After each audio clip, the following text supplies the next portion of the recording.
This commentary will be focusing on Sylvia Plath's poem, Medallion.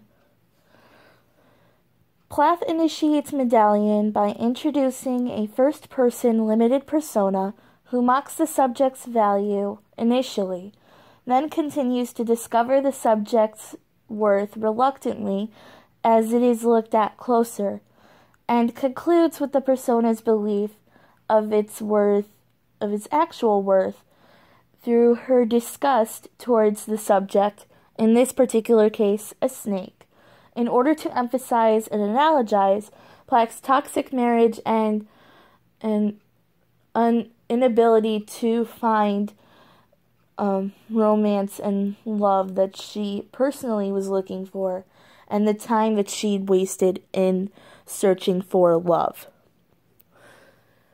First, it is important to analyze the title itself, Medallion.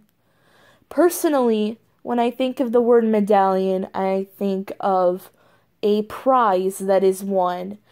I think of a medallion as something that is won after a difficult competition. Therefore, I believed when I first read this that this would be a poem regarding Plath's success in finding something about herself, or finding something along her journey through her life. Now to go into the actual poem itself. First is the visual imagery within the first 3 lines. By the gate with the star and moon worked into the pale orange wood, the bronze snake lay in the sun. The visual imagery of the gate with the star and moon and the pale orange wood that it is made out of highlights her frustrations with finding love, as orange and peeling wood are both symbols that help illustrate this larger symbol of fire, which in this case fire is meant to symbolize passion. It is meant to symbolize this burning desire, no pun intended, for Plath to find some sort of true romance where she is happy. The connotation of the word bronze in describing the bronze snake in line 3 is that while bronze is a precious metal, it's not as precious as, say, silver or gold. It is also important in connecting it back to the title, Medallion, that a bronze medallion often represents someone who came in 3rd place, which, although is not necessarily a bad position, it's not necessarily a punishment, it is not as satisfying as winning. In Plath's case, while she is happy that she finally found someone to have romantic feelings for, which could be Hughes, which could be her husband Ted Hughes, or it could be a previous love interest,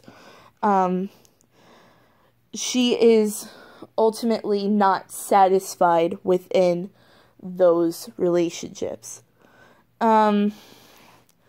Next we have, next is inert as a shoelace, which is a simile comparing the snake to a shoelace, which in this case symbolizes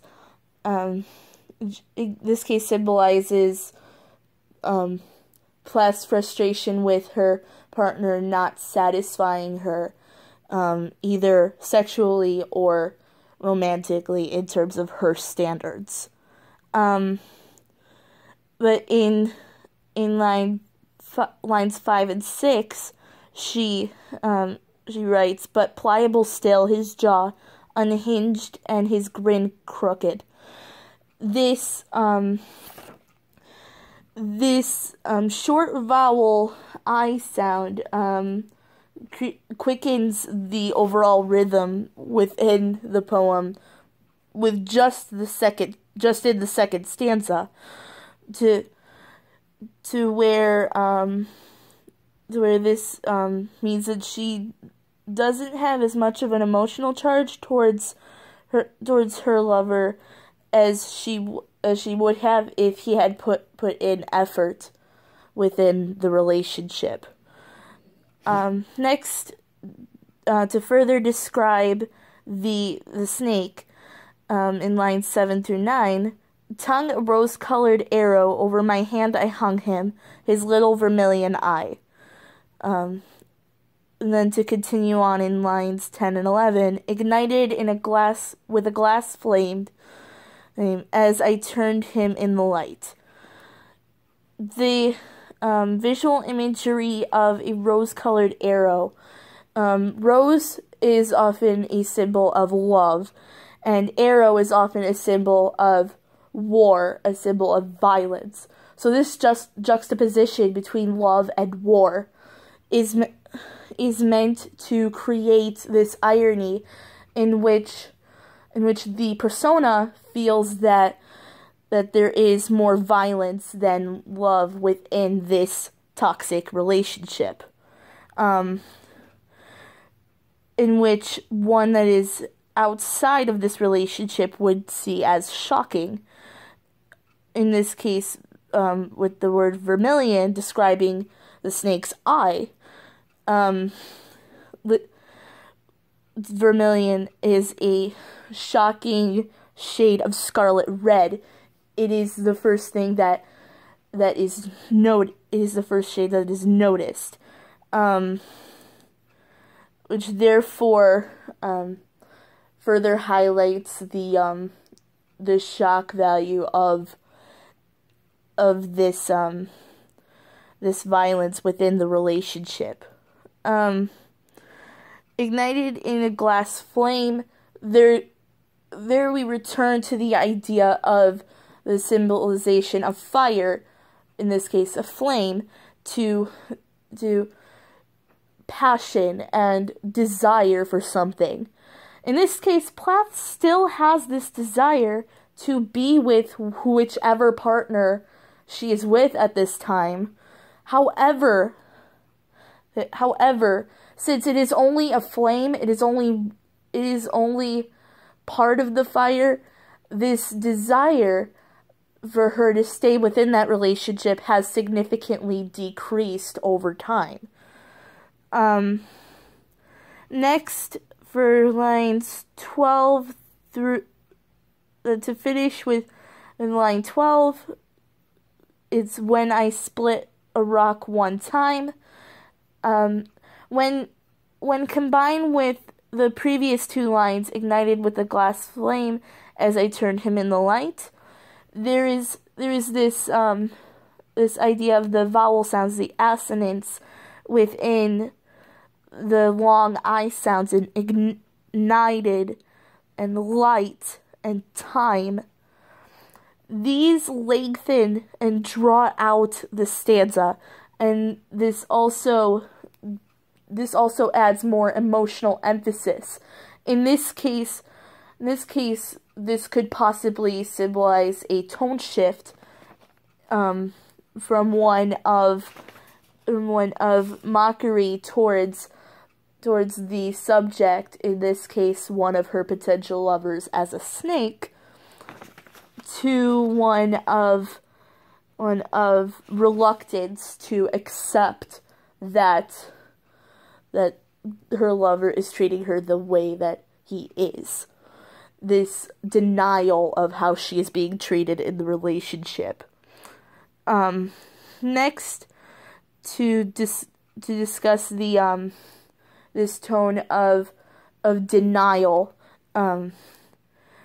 The garnet bits burnt like that, dull dust dulled to his back to ochre.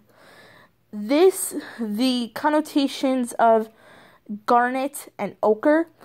Garnet is a valuable jewel, and ochre is a shade of yellow that is very similar to that of gold, both of which are extremely well valued within today's society.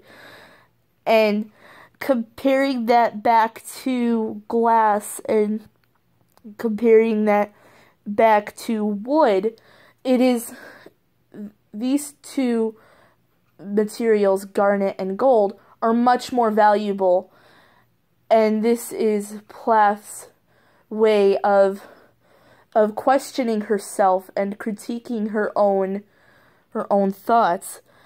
Is this relationship really worth it? Is there really anything that I should be ashamed of? Is this really worth my time? However, her this is counteracted with the next line, the way sun ruins a trout. This is an analogy in comparing the sun to something that ruins food, which in this case, when heat is applied to a trout over a long period of time, in the air would be these fumes. It would create these fumes that have a very strong stench that nobody wants to smell. It smells disgusting, and in this case could indirectly create this olfactory imagery. Next is, I'm gonna